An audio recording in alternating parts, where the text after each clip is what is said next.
الفيلم العربي الفتوة بطولة فريد شوقي وتحية كاريوكا، يوم ما اتعرض في أسيوط كان يوم أسود. الجمهور اعترض وخلع الكراسي وحطم السينما، وده كله بسبب حمار.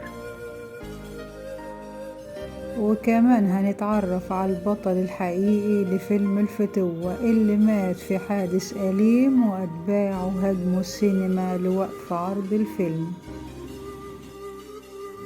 بس قبل ما نكمل حبايبي، شرفني اشتراككم في القناة وتفعيل زر الجرس عشان يوصلكم كل جديد.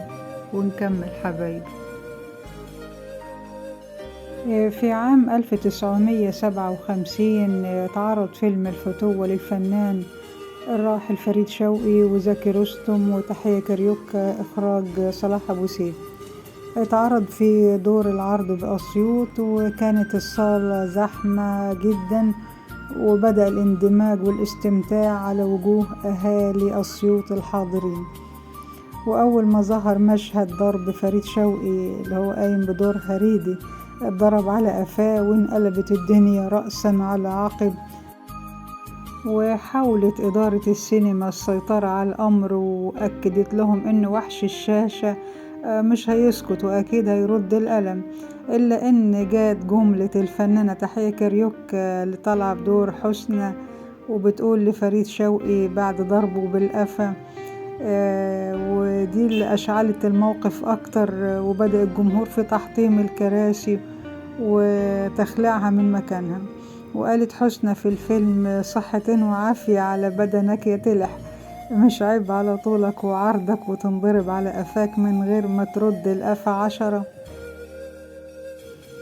ونجحت إدارة السينما في السيطرة على الموقف، وأبلغت الجمهور بأن هريدي هينتصر، بس استنوا شوية هتشوفوا هريدي هيعمل ايه فيهم. وبالفعل هديوا بعض الشيء، إلا أن جاء مشهد هريدي وهو بيقوم بجر عربة الخضار مكان الحمار في أحداث الفيلم، فكانت الضربة القاسمة.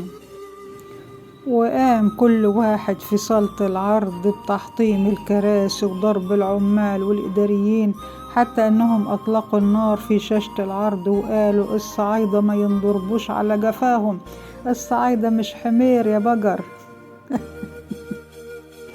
وفي المرة دي بقى مفيش قدام صاحب السينما سوى استدعاء الشرطة اللي جات ومعاها سيارات إسعاف، والجمهور مهديش إلا لما قاموا بخلع أفيش الفيلم من على السينما، وقامت الشرطة بغلق السينما ورفع الفيلم منها نهائي.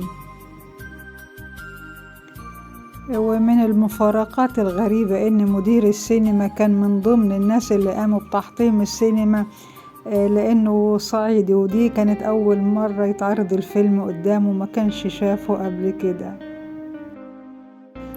والفنان الراحل فريد شوقي كان من النجوم اللي شغلتهم شخصية الفتوة وعالم الفتوات، اللي قدمها في أكتر من عمل فني، أبرزها فيلم الشيطان يعظ، وقدم فكرة التسلط واستخدام القوة بشكل مغاير في فيلم الفتوة اللي عرض في عام 1957. ودارت أحداث الفيلم حول هريدي اللي بيصل لسوق الخضار للبحث عن فرصة عمل، وبعد ما بيخوض أكتر من محاولة بيضمه المعلم أبو زيد لصبيانه.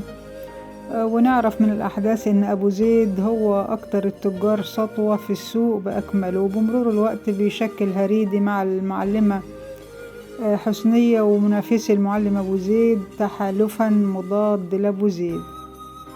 ومع الأيام الأولى لعرض الفيلم فوجئ فريد شوقي اللي قام بإنتاج الفيلم بأن ورثة المعلم محمد زيدان المعروف وقتها بلقب ملك الفاكهة يقيمون دعوى قضائية مستعجلة تطالب بوقف الفيلم. وكانت الحجة اللي استندوا إليها في الدعوة إن الفيلم بيشهر بالمعلم زيدان.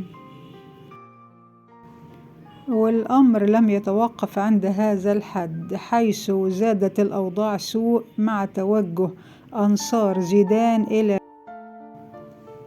سينما الكورسال وافتعال المشكلات مما تسبب في وقف العرض. وأمام المحكمة رفض فريد شوقي إنه يعرض نفسه لخسارة مادية وفنية كبرى بوقف الفيلم، وفضل يدافع عن العمل طالبا من المحكمة إن هي تبحث وراء المعلم زيدان عن كيفية تكوين ثروته الضخمة. وفي نهاية الجلسة رفضت المحكمة دعوة ورثة زيدان وسمحت بعرض الفيلم. وكان اهتمام الصحف وقتها كبير جدا بالقضية دي، ومن هنا بدأت الأخبار والتقارير تحاصر زيدان بحثا عن مصدر ثروته، وإزاي نجح خلال السنوات معدودة في إنه يسيطر على سوق الخضار بفضل علاقاته بالسرايا وكبار المسؤولين وقتها. ولقي ملك الفاكهة مصرعه في حادث بشع. الحادث ده كان عام 1952 وهو عائد لبيته. أوقف سيارته 3 من الرجال على كوبري عزبة حافظ رمضان في القليوبية، وأمطروا سيارته بوابل من الرصاص ليلقى مصرعه ب9 رصاصات قاتلة. وتعد شخصية الفتوة واحدة من الشخصيات اللي لفتت انتباه صناع الدراما في مصر، ودفعتهم لتقديمها في أكتر من عمل فني ظهرت فيها الشخصية بتنويعات مختلفة. البعض منها رصدها في صورتها الطبيعية كاشفا عن دورها المهم في المجتمع المصري، والبعض الآخر ذهب إلى أقصى اليسار وقدمها بنوع من المبالغة لخدمة الدراما، فظهر الفتوة على إنه مجرد بلطجي لا يجيد سوى فرض الإتاوات على الغلابة. وكان الكاتب الكبير نجيب محفوظ سباقا في تلك التجارب، ورصد من خلال رواية عالم الفتوات بأسلوب ساحر، وكان التركيز الأكبر على فتوات أعماله من الأبطال الشعبيين اللي بينصروا المظلومين في مواجهة بعض الفتوات اللي استخدموا قوتهم البدنية وسلطتهم في الظلم والبطش. وجدير بالذكر إن المرحوم فريد شوقي كانوا بينادوه فريد بيه بالرغم من عدم حصوله على لقب البكوية رسميا، ولكن دليل على الاحترام. كما إنه عمل مع أكتر من 90 مخرج ومنتج، وحصل على أكتر من 92 جايزة أبرزها وسام الفنون اللي سلمهوله الرئيس الراحل جمال عبد الناصر، ربنا يرحمه ويرحم جميع فنان الزمن الجميل.